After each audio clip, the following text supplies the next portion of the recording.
Yesterday, the first-person shooter community got a pleasant surprise with a teaser for the sequel to Titanfall. Even though it was only a 40-second or so video, there was a lot of things going on in the trailer. Firstly, you hear the voice of the main antagonist for those of you that dredged through the horrifically shoehorned campaign in the first game, or at least I think it is, because that's a South African accent similar to the dude in the other game. Speaking of campaign, the teaser hits that Titanfall 2 has a fully fledged campaign which is only important to solitary virgins that give a shit about the backstory of why we're fighting with robots while you're stuck in a pod. Ain't technology a bitch? Oh, and the last thing which people gathered from the teaser was the weapon that the Titan was wielding. A sword. Ah, yes, we continue to have anachronistic weapons and futuristic shooters, so this totally makes sense. As somebody who loved and was an apologist at times for the original Titanfall game, what does Titanfall 2 need to do or improve to succeed? The first thing, which we already kind of knew, but the title in the trailer confirms it, is that this game will be coming to the PS4. EA bet big that the Xbox One would lead the charge in the console war that plebs continue to argue over, in spite of the machine having no affiliation to its defenders. The problem is, they were incorrect, and the player base suffered mightily due to it. However, I can understand that they needed to make a console-exclusive gamble in order to get financing for this brand new development studio we call Respawn. With more interest in the game on YouTube and other social media sites because the player base will be bigger, it will help drastically. The other huge aspect of why people soured on the game so quickly was depth. The beta conjured up so much anticipation for this game because we had all assumed that there would be tons of more content that we didn't get to try since the beta was gated off with an early level cap. Sadly, there wasn't much variety in the full game, which made people get bored rather quickly. While I hate having redundant variety that gives you a false sense of depth like in certain games, Battlefield 4, I think that Titanfall was too bare bones to give people an incentive to move forward. I think that Doom will be a good benchmark as to the amount of weapon variety the game needs for sustainability, because I don't think there will be a ton of different guns to choose from based on our beta experience for Doom. Hopefully it won't turn out like EA's last FPS game that was released, Hardline, and have so little content on launch that everybody just abandons it even before they get to add content back into the game later on. By then, too little, too late.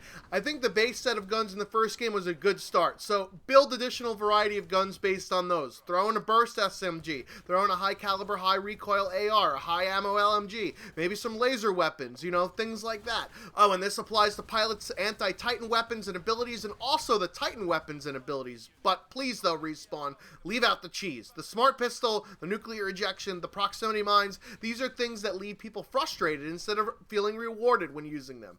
The next thing, which I don't give a shit about in a first-person shooter where you never actually see your character or Titan, except if you leave it in AI mode where it gets blown up faster than... Actually, I'm not even going to finish that joke, but you could fill in the blanks. Anyways, as my buddy Weagle points out, people want to be able to put pretty colors on their shit. However, I could see an opportunity here with unlocking decals like they had in the first game, or better yet, skins for weapons and Titans via challenges, such that it keeps the carrot dangling in front of the player. This leads to replayability. I mean, how many people are continuing to play Black Ops 3 and using guns or setups they'd never normally run just to get dark matter or hero gear? I'm sorry, generic player card. I don't care that you have 0 out of who gives a fuck towards your dark matter grind. However, if you implement a similar feature in Titanfall 2, you've already captured the segment of the market that enjoys RPG elements in their FPS games. The last thing that Titanfall needs are smaller and better designed maps. There were a few great maps in the original game, however, too often the maps were gigantic, and thus necessitated the need to farm more grunts in order to keep the action moving. Now, I'm not advocating to remove AI. I think there can be an opportunity here to make them more useful, like how they are in MOBAs, but also don't slog the game down to make the player feel as though they're only fighting Terabad AI. Learn a thing from Halo 5. Make the AI more powerful and rewarding, then they become points of contention. Maps need to make the player always feel like something is going on, but not have too much time away from actually fighting against other human players. I understand that maps need to be big because of the Titans, however, have choke points or areas that funnel pilots together for combat, and areas for which the Titan battles can occur, which can sometimes spill over into the pilot engagements. Oh, and one more thing with map design, tailor it to the movement system. Make it such that you have to do a couple of wall runs and double jumps in order to grab the enemy flag or take a hold of an enemy objective. Use the movement as something that rewards players who master the movement in order to make it such that they will be rewarded. There's lots of great stuff that Titanfall did with their first iteration of the game. Gameplay mechanics of shading momentum-based movement was amazing. The 3 different types of exclusive engagements, Pilot versus Pilot, Titan versus Titan, and Pilot versus Titan were all pretty well balanced with the rock, paper, scissors types of builds you can create. Lots of great content was put in after launch, like rank chips, additional game modes including Marked for Death, one of my favorite game modes in a shooter of all time, and a black market for burn cards, which I'll go into a little bit later. The other thing which I really thought was a great idea was giving away the DLC maps for free. Segregating the community behind paywalls is a shitty idea, and I believe for the new game that add-on maps will be free, and there will be another DLC model, which brings me to my biggest concern. Purchasable burn cards. The burn card system allowed a player to have 3 one-time use abilities in a match upon spawn. Some of these burn cards severely skewed the odds in your favor if you used them, like unlimited vision pulse, better pilot weapons, and the ability to call in a Titan on a whim. In the first iteration, there was an in-game currency that was earned based on performance of a match and by selling cards that are earned via challenges.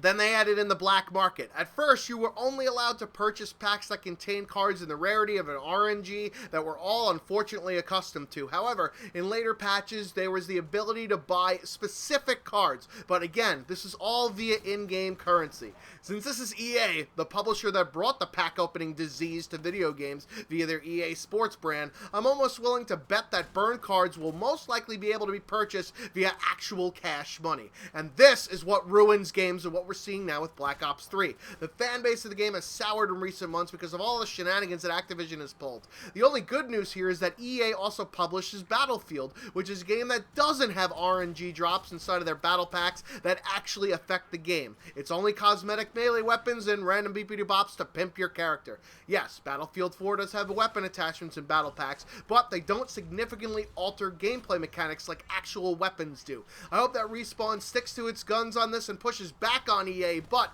we all have seen how that can turn out. What do you guys think? Are you hyped for Titanfall 2? Is this just meh? Let me know what you think Titanfall 2 needs to do in order to be a great game. I've been the Schwantz 27, out like the Bruins in a playoff spot. Until next time.